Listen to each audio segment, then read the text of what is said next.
Hey guys, welcome back to the channel. So today I actually have a comparison video. We are going to taking a look at the new 2021 Dodge Durango SRT Hellcat. There's been a lot of news about this SUV recently. I'm sure you guys have seen all the memes about Dodge putting a Hellcat engine in everything.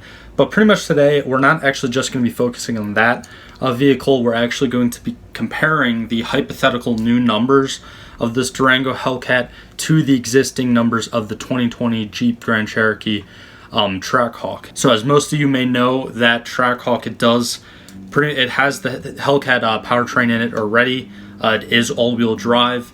Apparently this Durango is going to be all-wheel drive as well. So they're going to be very, very similar cars, both mid-size SUVs. For the most part, I also do want to just take a look at the performance and see which one's probably going to be faster than the other one. I'm not really going to be taking a look at like the interior or the different features or stuff like that. I'm basically just going to be trying to focus on the performance of these two SUVs. So right here you guys can see I have a Car and Driver article of the 2021 Durango Hellcat up. See, it's starting at just under $83,000, which is pretty crazy.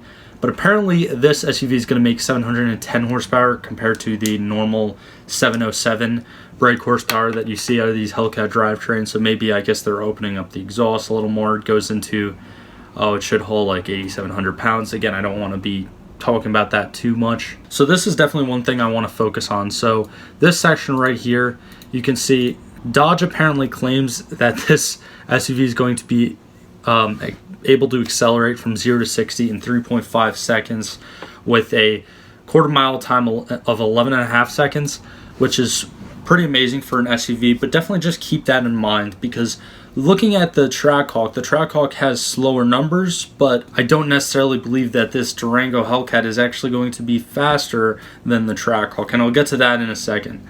But yeah, as you guys can see, I'll definitely leave a link to all these different articles and stuff down below. But it goes on to talk about the fuel economy, which there's not going to be much fuel economy with this SUV for sure. It goes into the different interior options, comfort cargo, blah, blah, blah, blah, blah. The different, I guess, safety features. So yeah, I'm not going to be talking about this article too much. But what I did want to show you guys, and it's something that I actually found out, and I have all the math here in front of me.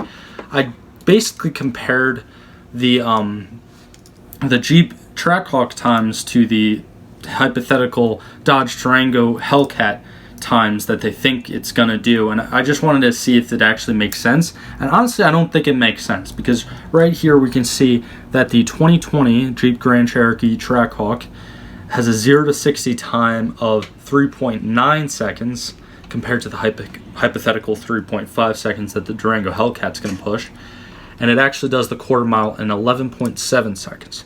Now keep that in mind. So on paper, the 2020 Trackhawk is going to be slower than the new 2021 Durango Hellcat. Now I don't really have the numbers for the 2021 Trackhawk really, because it's not out yet, but basically, again, just keep that in mind, because I have actually a bunch of different numbers here that I'm going to list off, and mind you, these are all from Edmunds, so I believe that's how you pronounce it, but Edmunds.com, credible source.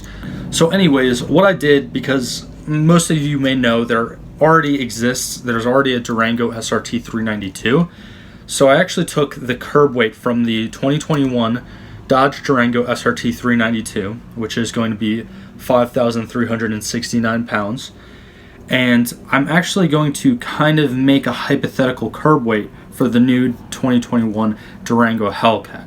So looking at the 2020 Dodge Charger 392, it has a curb weight of 4,385 pounds, and the 2020 Charger Hellcat has a curb weight of 4,586 pounds.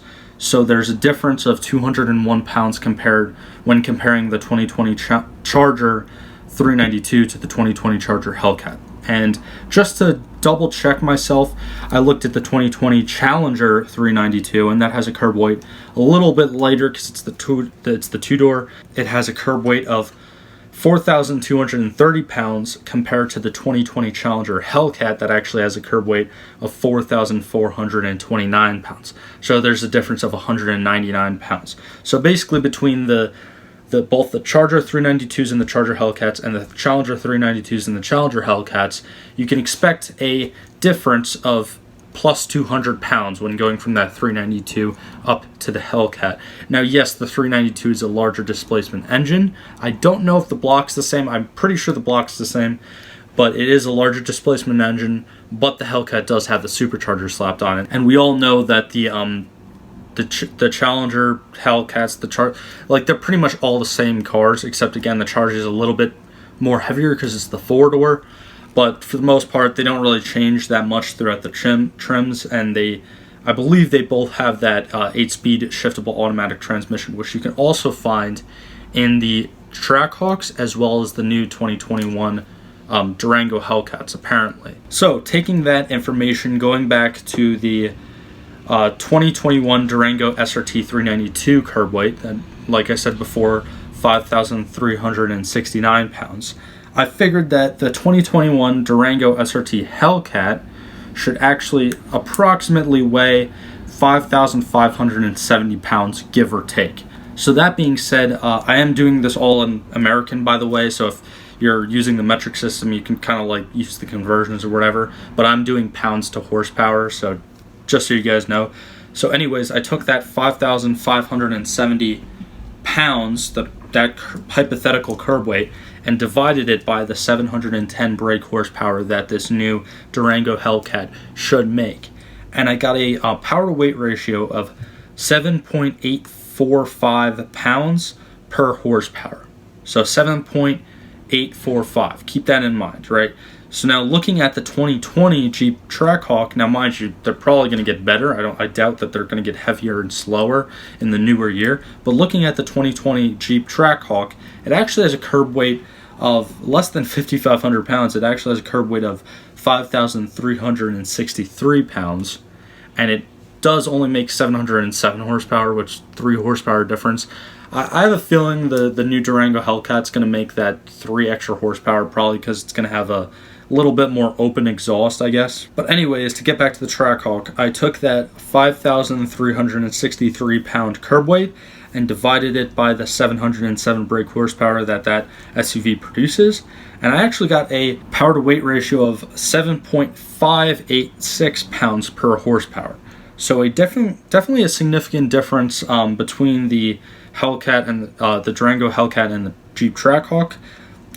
Again, the Jeep Trackhawk should make more power per pound. Basically, the Trackhawk does have a better power to weight ratio than the new hypothetical power to weight ratio of the 2021 Durango Hellcat. So that being said, again, looking at this website, the official Trackhawk numbers are 3.9 seconds 0 to 60, 11.7 second quarter mile, and we can see that, I mean, I just can't see this new Durango going 3.5 seconds in the 0 to 60. They're both all-wheel drive. The Trackhawk has a better power to weight ratio. They both pretty much have the same exact drivetrains. So also, just taking a look at the upper left-hand corner here, the, I guess, starting MSRP of the 2020 Trackhawk is actually $87,000. So it's definitely a little bit more expensive than the new Durango Hellcat. But honestly, I've actually been in a Trackhawk before. I've detailed a Trackhawk before, and they are really, really nice inside. They have the full leather, the full suede.